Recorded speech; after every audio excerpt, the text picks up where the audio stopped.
Осы боулинг деген не өзі? Түк пайдасы жоқ ойын. Допты алып домалатады. Қатар тізілген ойыншықтарды алады да құлатады. Түк пайдасы жоқ ойын екен. Біріншіден, ол ойыншық емес, кегли деп аталады. Екіншіден, адамның денсаулығына өте пайдалы. Түсіндің бе?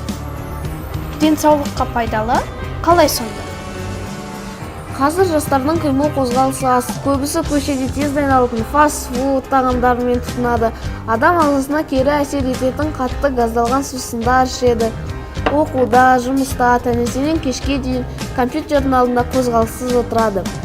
Сондықтан боулинг оларға жаттығу ретінде ойнауға болады. Сонда боулингті қалай ойнайды? Мысалы, асық ойнадыңдар ма? Мынандай асықтың орнына мынандай кегли және мынандай шар болады. Сол шардың ішінде 3 тесік болады. Бірақ оған мынау және мынау саусақтарды енгізеді.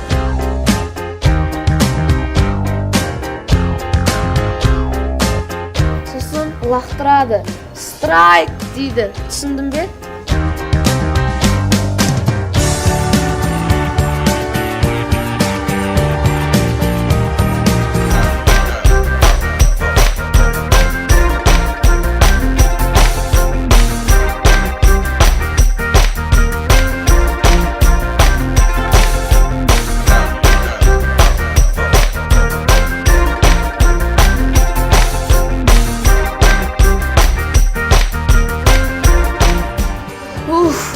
Енді түсіндіңдер ме?